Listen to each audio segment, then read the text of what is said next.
What you're looking at is a number. You're probably familiar, but did you know it can do this? Yeah, pretty neat, but you ain't seen nothing yet. Check this out.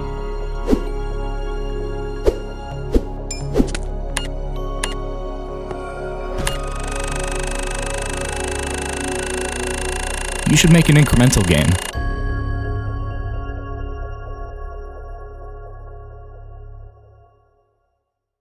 Why? Because it's good for you, good for your brain, and good for increasing the number of incremental games that exist in the world and can be played by me. It's like some kind of meta game, like we're incrementing the incrementals themselves. Wait, hold up. What is an incremental game? I'm glad you asked. An incremental— wait, hold the fuck up. You're supposed to be working on Horse Game and the robot game. What is this? Oh my god, what is that? Oh my god, what is that? Well, see, the thing is, no. You didn't start a new project, did you? It's not a new project. It's just, I was doing a little teensy-weensy little game jam for all of February and March is all. Yes. For the last month and some change, I took some time out of my incomprehensible labyrinthine cognito hazard of a schedule to do this year's annual COOLCATS Secret Game Jam 2025. Wow! This year, we decided to make an incremental game inspired by the Oregon Trail, and it was so much fun. So in this video, we're gonna talk about the jam, what we built, what worked, what didn't, and the lessons learned. Making an incremental is super fun and fulfilling, and I encourage anyone who is interested in game dev to give it a shot and start exploring the genre. Hopefully by the end of this video, I will be able to convince you why. So first things first, what is an incremental game? Well, do you know what a number is? Yeah. Do you like it when number go up? Yeah. Excellent. Incrementals are games where you make the number go up, usually by incrementing it. Hell yeah, dude. There's a million billion different incrementals or idler games out there. One of my favorites is Universal Paperclips. This was the game that got me into the genre. Your goal is to make paperclips. Make as many as you can. Build a paperclip making AI that will accelerate your production until it consumes all the matter in the universe to create the actual physical possible limit of paperclips. Build gambling AI to generate Yomi to prompt algorithmic inspiration. Good stuff. I also love pachinko. Pachinko and or plinko is very important to me. So when someone made an incremental pachinko game, I was done. I was cooked. They had me clocked with this one. I mean, I can just, I mean, look at it. It's good. The numbers. There's so many incremental games, but we gotta talk about the Norp apolog. See these guys? These are Norps. Norps are good. Rock? Rock is evil. Kill it. It's a good game. So we had been talking for a while about wanting to make an incremental game of our own, drawing inspirations from the various games we enjoy. So when we decided it was time to do another internal secret game jam, we knew it was gonna be an incremental. Given that, instead of selecting a theme at random, we brainstormed what our incremental could be about. What setting, what hooks, what gimmicks, which mechanics we wanted to implement, what novel systems we wanted to try. We came up with lots of fun, wacky ideas, but one stood out among the rest. Oregon Trail Incremental.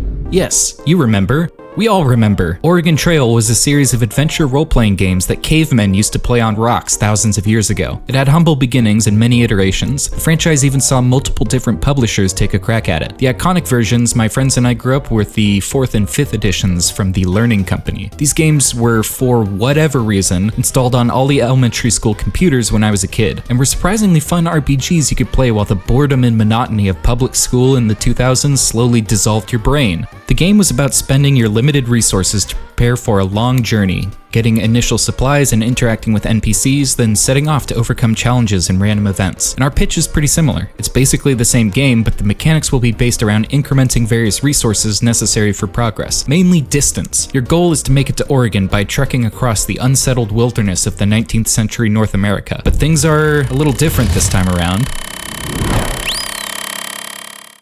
You will raise hundreds, thousands, millions of settlers, command billions of oxen pulling a long, undulating shai halud of a wagon chain.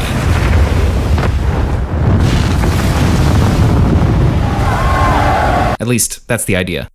So where do we start? So First things first, we need a wagon. Excellent. We need that wagon to move, i.e. we need to be increasing our distance. Click on the wagon, increase distance. We have an incremental. Oh my god. Cool, great, game is done, ship it.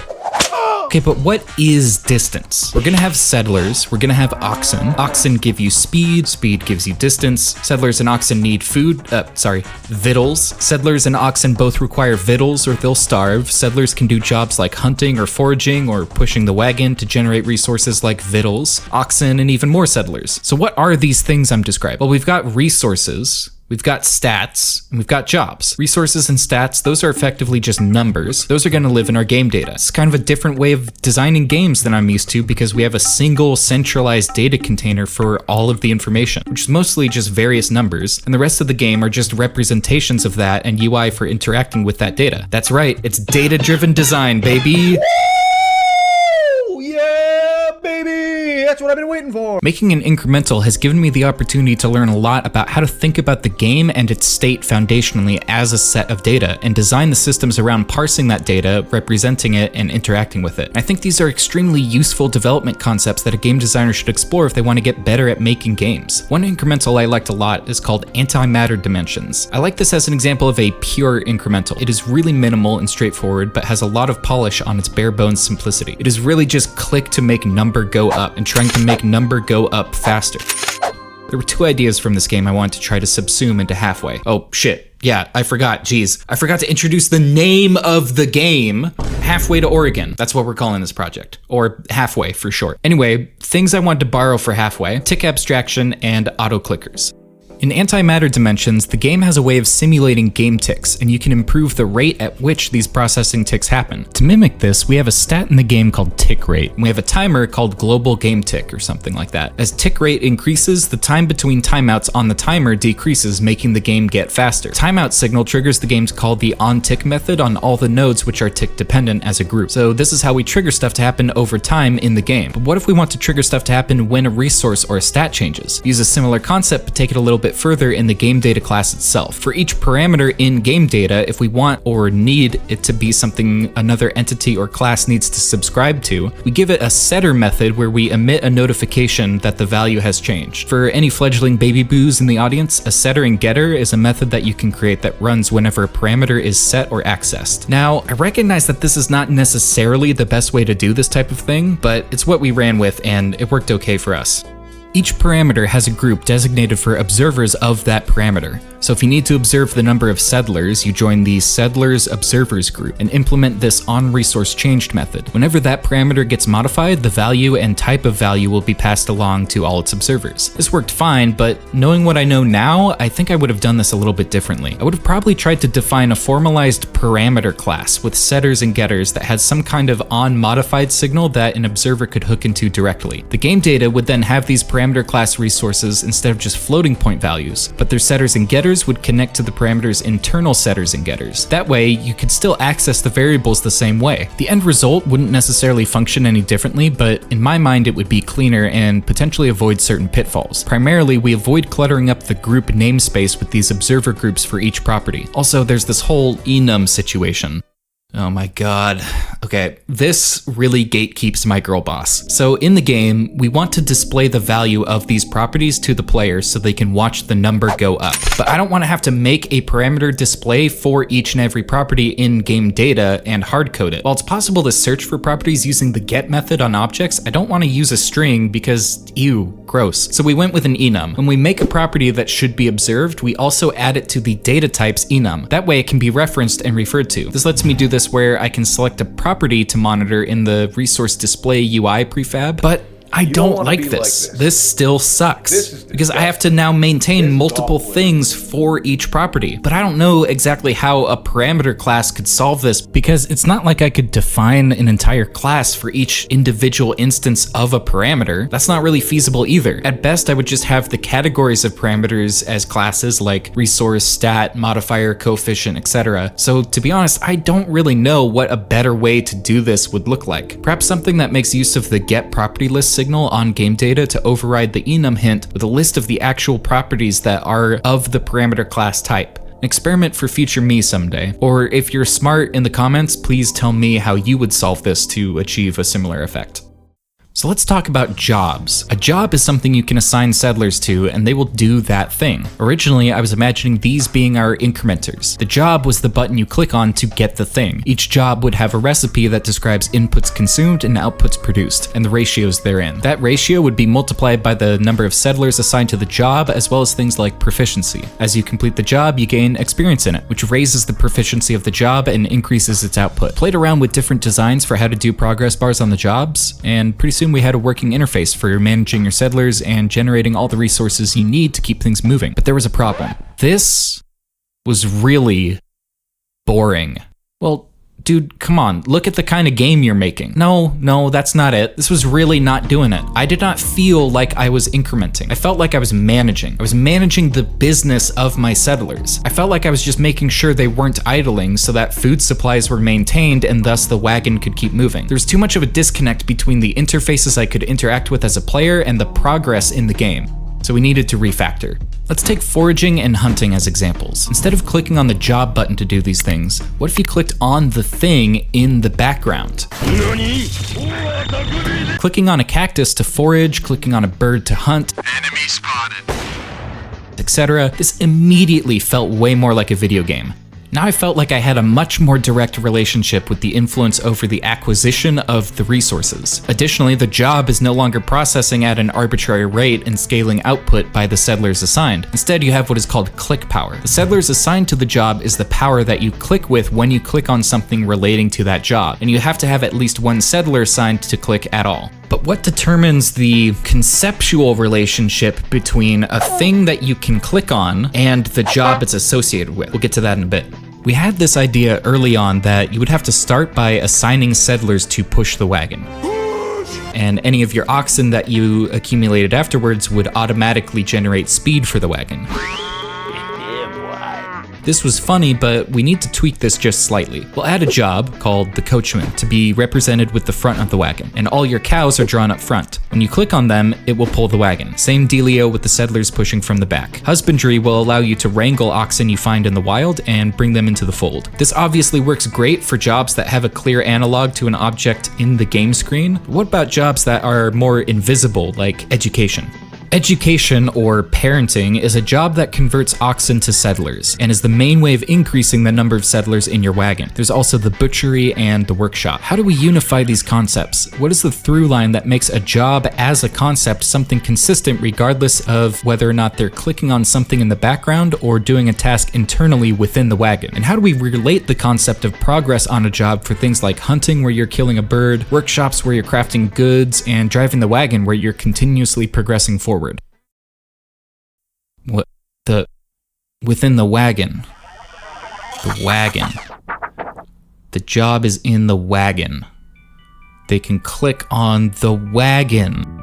So every type of clickable thing that relates to a job is called an actionable entity. An actionable entity is a component that is mainly like a bridge between a handful of different things, mostly the job, an object, and a UI component. There are also action bars. We took the progress bar and abstracted them into 3 types of bars. Progress bars for incrementing progress towards completion, marked with orange. Health bars where you're ticking down health to defeat, open, or clear something, marked with red. And build-up bars where you have to click to maintain a threshold, marked in blue. All of the clickable actions and actionable entities can be encapsulated with these 3 types of goals. The job now is mostly just a container to assign settlers for calculating click power and proficiency. So we have an internal job like the workshop. We just make a custom wagon compartment that has the actionable entity in the wagon compartment and the action bar, and connect that to the job right away. So for these specific types of jobs, you can click on the wagon compartment or the job in the jobs UI to do the action, since there won't be an object in the background to click on. Now, it should be pretty obvious what the idea is here. Eventually, in the full version of the game, each job would have its own distinct looking wagon compartment, but for now you'll have to use your imagination until the graphics department finds the budget for that. The refactor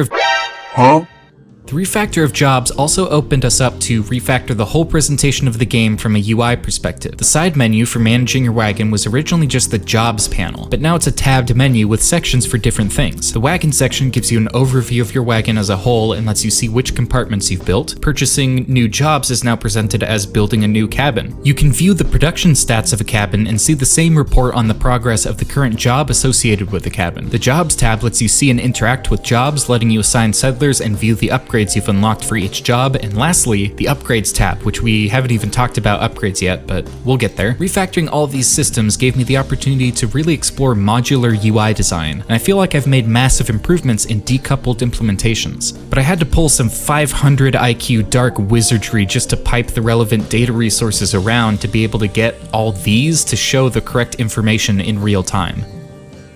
Events and upgrades are the last major systems I have to talk about, and they're actually structured in oddly similar ways. The idea is there's a manager, event manager, and upgrade manager respectively, that is kind of a container for all the individual events and upgrades. The manager doesn't do a whole lot other than control the passing of the tick processing to the enabled children. Events and upgrades can be unlocked, enabled, purchased, activated, and deactivated, etc. They have signals for all the stuff to hook up to for different behaviors. So for example, the traveling merchant event will spawn the merchant entity when it activates. The merchant itself is an object in the background that, when clicked on, brings up the shop. When you close the shop or he passes the edge of the screen, he deloads and ends the event. Similarly, upgrades that increase modifiers just, add their stat or whatever to the modifier or coefficient when they're activated. Wafflepan, my COOLCAT co-dev and doing evil game design, did a lot of work implementing the bulk of the upgrades, including the one responsible for automating certain jobs. Remember back like 10 hours ago when I mentioned I wanted to have a kind of auto-clicker in this game? Well, our boy here made the upgrades for jobs that function like the auto-clickers, but they're a lot more dynamic. For example, the automatic hunting upgrade will add a little hunter on top of the wagon that targets huntable objects in the background. Speaking of cool work that my teammates did, Wafflepan also was responsible for the whole way we're able to draw objects on the screen that move according to our speed, with parallaxing and everything. And these aren't like graphics in the normal sense. We're doing all this through Godot's UI control nodes and containers, which is such a fucking absurd way to do this, and cursed and nonsense, but we got it to work, and it looks so damn cool when your wagon starts cruising and there's this whole landscape scrolling by. So this is basically our game so far. There's a lot more minutia I could talk about and cover, because even a small project like this has hundreds of scripts and classes and prefabs and yada yada yada. Question is, how did we do overall with this game jam? We had approximately 30 days to put this together. Overall, I think we used that time very well. We once again learned a lot of good techniques about game design and problem solving, and further honed our programming chops and implementation skill set. One of the things I started doing is designing these mock-ups when I had an idea for a UI system, and that way I could share it with my team and get feedback, which was great because it allowed my team to give input even when we couldn't meet up to work on something together because scheduling. And scheduling was also another thing that I think went well because I didn't completely destroy myself by overworking. But did we succeed? Did we make the game? Well, no. We still don't have a complete game loop yet. There were some features. Oh my god, can people stop fucking driving for 1 second, please? Criminy. We still don't have a complete game loop yet. There are some features outlined in our MVP, that stands for minimum Viagra penis for you non-developers, that we didn't hit. Crucially, the game is about making as much progress as you can without dying or limiting out due to scaling. If you decide to settle down, you establish a town there that you can visit on your next run. Your progress and milestones will let you unlock starting perks to help build your run so you can do a little bit better each time. This is our prestige mechanic. While it is possible to die and be forced to restart, we don't have the system yet for deliberately and continually restarting with incremental gains, nor do we have perks. So since the game isn't really a game yet, we didn't want to put this out. We wanted to hold off on releasing this demo/prototype until it had enough in it for us to consider it playable. But this is a really fun project, so I think this is one the COOLCATS are going to keep working on and seeing how far we can push it. So I guess be on the lookout for more updates on it and maybe a demo soonish. We'll see. For now, thanks so much for watching another Yap session. I hope you had fun, and if you liked this video, please leave me a comment telling me what you thought, or if you have any questions or feedback. Be sure to hit the like button and share so that way the algorithm gods can spare one tiny iota of visibility onto me. Support me on Patreon if you're interested in any of my projects and want to help make sure that I can keep making these things and putting together the funny videos. Okay, thanks, bye.